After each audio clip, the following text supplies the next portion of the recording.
उन्होंने अपनी बाहें ऐसे करी, आ गई रस्मा, आज ही आई है, अकेली आई है।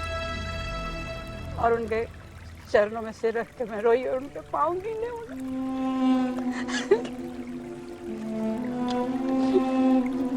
तो क्रांति के स्वर की शुरुआत की उनने बचपन से ही, अपने गांव से ही। और वो ये थी कि वो पंडित और पुरोहितों के कभी पक्ष नहीं गए।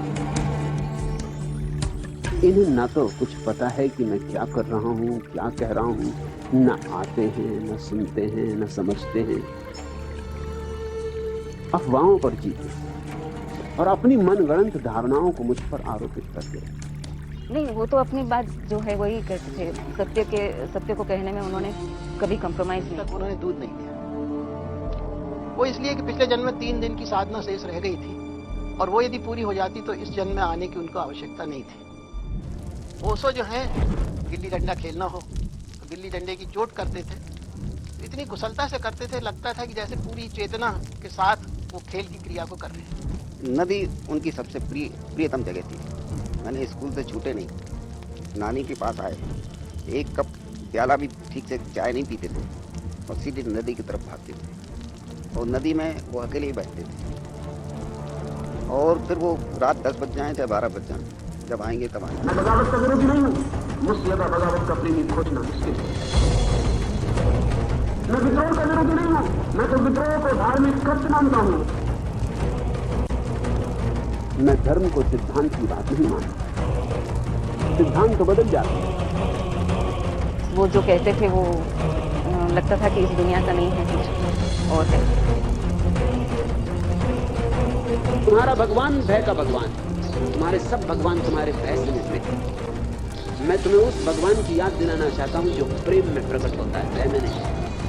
वो हमेशा कहते हैं कि अपने आप में जो बुद्ध है, अपने आप में जो चेतना है, उसको तुम देखो, उसके लिए मैं आया हूँ। तो कोई पूजा पाठ, कोई वर्शिप, किसी तरह की उन्हें बिल्कुल पसंद नहीं। और उस समय के आप प्रवचन सुनोगे तो बहुत क्रांतिकारी प्रवचन।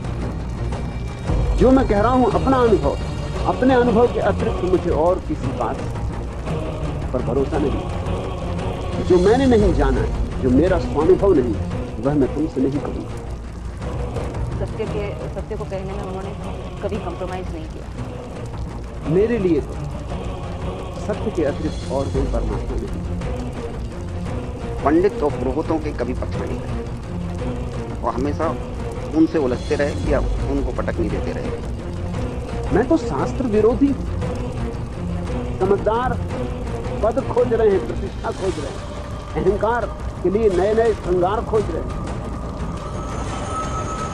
थोड़े से पागल हैं इस दुनिया में जो सत्य खोज रहे हैं, जो स्वयं को खोज रहे हैं। और उन थोड़े से पागलों के कारण ही इस जमीन में थोड़ा नमक, थोड़ा स्वाद, नहीं तो सब बेस्वाद हो जाए।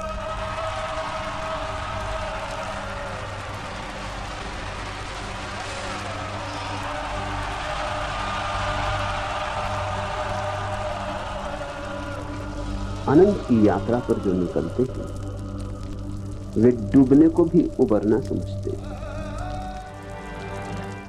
तो क्रांति के शुद्धार्थ है, उन्होंने जो शुरुआत की है अपने जीवन की, उसमें सब जगह क्रांति क्रांति है। रिलीजन के नाम पे जो भी ट्रेडिशनल था, जो भी चल रहा था, सबको उखाड़ के फेंक रहे थे। और उस समय के आप प्रवचन सुनोगे तो बहुत क्रांतिकारी प्रवचन है, जैसे आग बरसा रहे हैं पूरी। और मैं तो कभी कभी देखती थी जब प्रवचन में, जैसे लगता था उनके यहाँ से चिंगारियाँ निकल रही हैं, एकदम लाल लाल गाल और बिल्कुल फायर दिख रहे थे। उस समय 2 बातें हो रही थी। धार्मिक गुरु महात्मा ओशो की किताबों को पढ़ के अपने प्रवचन तैयार कर रहे थे। राजनेता और जो पॉलिटिकल लोग हैं वो अपनी भाषा को परिष्कार कर रहे थे पढ़। और ओशो को अगर आप थोड़ा समझे तो उनको पुराने के प्रति बहुत एक तरह की नफरत तो नहीं कहूँगी मैं, लेकिन पसंद नहीं करते उसको। जो पुराना है उसको उन्होंने छोड़ दिया। एक ओंकार सतना तो नई तो नहीं है, बोली थी। उसको पढ़ने के बाद अगर आपको याद होगा खुशवंत सिंह साहब का एक कमेंट था कि मैं समझता था कि मैं सब सिखिज्म का सबसे बेहतर हिस्टोरियन हूँ, लेकिन इसको पढ़ने के बाद पता लगा कि मुझे कुछ नहीं आता। आप जो भी टाइम पढ़ रहे हो उसमें तो you just have a look at the page and turn it, और इन बिटवीन अगर आपको है तो पेंसिल आपके हाथ में, आपने निशान लगा दिया। कोई सेंटेंस हो, कोई लॉजिक होगा, कोई आर्गुमेंट होगा, कोई सूत्र है, वो अंडरग्राउंड। और ये किताब अगर पढ़ के रख दी, अगर उन 3 दिनों में उन्होंने 30-40 किताबें पढ़ के किनारे रख दी थी तो बात तो बन गई। तो फोटो मेमोरी पढ़ सकती है। बाकी तो हिस्ट्री में हमें मैनकाइंड में ऐसा कोई व्यक्ति का नाम नहीं सुना कि जिसने इस तरीके से किताबें पढ़ी। उन्होंने कहा था कि मैं गांव-गांव घूमूंगा और जहां भी किसी आंख में ज्योति जल सकती है, दिखाई पड़ता है मुझे, मैं उस पर पूरा मेहनत करूंगा, तैयार हूँ। मैं असफल नहीं मरना चाहता, मैं कुछ करके जाना चाहता।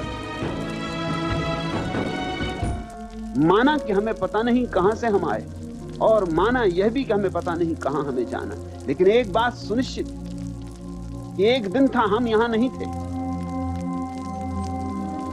और यह भी बात उतनी ही सुनिश्चित एक दिन फिर होगा और हम यहां नहीं होंगे। ओशो को विजन था एक, लक्ष्मी को बोलते थे बहुत लोग चल पड़े हैं, जल्दी पहुंचेंगे तो बड़ी जमात होता, यहाँ नहीं समा पाए। फिर धीरे धीरे सन्यासी बढ़ने लगे, जैसे एक बाढ़ आ गई, इतने लोग पता नहीं कहाँ कौन से कंट्री से जैसे अचानक खींचे चले आ रहे थे। इतने अलग अलग देशों के लोग और इतनी हार्मनी में जी रहे थे सब, कहीं कोई तू मैं नहीं, झगड़ा नहीं, जैसे इशारे पर सब काम चलता था, सब जिसको जो काम दिया जाता था। एक्चुअली बेसिक जो बात थी कि सब सरेंडर्ड थे master, that was the main point. मैं ऐसा कम्यून चाहता हूँ जिसमें जीवन के सर्वांगीण विकास की परिकल्पना हो, जहाँ मनुष्य अपनी पूर्ण खिलावट में प्रकट हो। तो उन्होंने वो करके एक मॉडल प्रस्तुत किया। तो 64,000 एकड़ तो एक आम शहर से भी बड़ा जगह होगा। सैन फ्रांसिस्को से 3 गुना बड़ा है। तो न्यूयॉर्क से तो बहुत गुना बड़ा होगा। हाँ, तो 126 स्क्वायर माइल।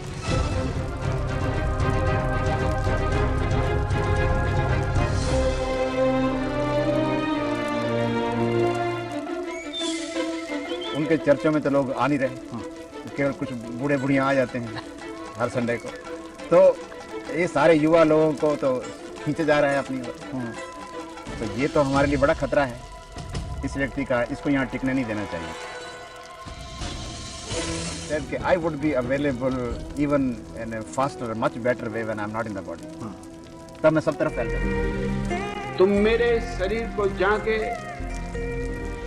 अर्थी पर चढ़ा के जला देना, लेकिन अगर किसी ने हृदय से भर के मुझसे प्रश्न पूछा तो उसे उत्तर मिल जाए, क्योंकि मैं तो हूं, मैं तो रहूंगा।